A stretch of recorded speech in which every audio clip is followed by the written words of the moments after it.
Good morning every one. എൻ്റെ പേര് Alex Abraham. ഞാൻ ഈ വർഷത്തെ UPSC സിവിൽ സർവീസ് എക്സാമിൽ 165 റാങ്ക് കരസ്ഥമാക്കാൻ എനിക്ക് സാധിച്ചു.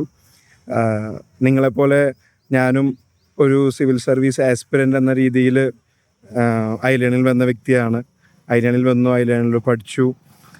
അവിടെ നിന്ന് തന്നെ ഞാൻ സിവിൽ സർവീസ് എക്സാമിനുകൾ എഴുതാൻ ശ്രമിച്ചു. മൾട്ടിപ്പിൾ അറ്റംപ്റ്റ്സ് ഉണ്ടായിരുന്നു. എല്ലാ തവണ ഐലേണിൻ്റെ സപ്പോർട്ട് ഉണ്ടായിരുന്നു. അപ്പോൾ നിങ്ങളും ഇത്തവണ ആ ഒരു സപ്പോർട്ടോടു കൂടി പരീക്ഷ എഴുതാൻ പോവുകയാണെന്ന് എനിക്കറിയാം. നിങ്ങൾ പഠിച്ചു കഴിഞ്ഞു, ഇനി നിങ്ങൾക്ക് കാര്യമായിട്ട് പഠിക്കാനില്ല. ഇനി നിങ്ങളുടെ 2 മണിക്കൂറത്തെ ആ ഒരു പെർഫോമൻസ്, അതായത് രാവിലത്തെ ഒരു 2 മണിക്കൂർ, വൈകുന്നേരത്തെ ഒരു 2 മണിക്കൂർ, ഉച്ചയ്ക്ക് ശേഷമുള്ള 2 മണിക്കൂർ, 2 എക്സാമിൻ്റെ പെർഫോമൻസാണ് നിങ്ങൾക്ക് ഇനി ബാധകമാവുന്നുള്ളൂ. അപ്പോൾ അതിന് വേണ്ടിയിട്ട് നിങ്ങളെ തന്നെ സ്വയം പ്രിപ്പയർ ചെയ്യുക. ഞങ്ങൾ ഹെൽത്ത് വൈസ് പ്രിപ്പയർ ചെയ്യുക. എക്സാം സെൻറ്റർ എവിടെയാണെന്നൊന്ന് മനസ്സിലാക്കി വെക്കുക. കോൺഫിഡൻ്റ് ആയിരിക്കുക.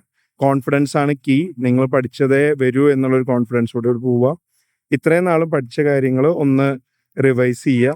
അടുത്ത 3-4 ദിവസങ്ങളിൽ UPSCയുടെ PYQസിലൂടെ ഒന്ന് കടന്നു പോവുക. എങ്ങനെയാണ് ചോദ്യങ്ങൾ ചോദിച്ചിട്ടുള്ളത് അതൊന്ന് സോൾവ് ചെയ്യാൻ നോക്കുക. വളരെ കമ്പോസ്ഡ് ആയിട്ട് ഇരിക്കുക. ഇനിയിപ്പോൾ എന്ത് സംഭവിച്ചാലും ഞാൻ ഈ പരീക്ഷ എഴുതും. പിന്നെ നിങ്ങളൊരു എന്നൊരു മൈൻഡ് സെറ്റോട് മുന്നോട്ട് പോകുക. ഹോപ്പ്ഫുള്ളി നിങ്ങൾക്ക് എല്ലാവരും നിങ്ങൾ വിചാരിക്കുന്ന പോലെ ഇന്ത്യൻ സിവിൽ സർവീസിൻ്റെ ഭാഗമാവാൻ സാധിക്കട്ടെ എന്ന് എല്ലാവിധ ആശംസകളും നേരുന്നു.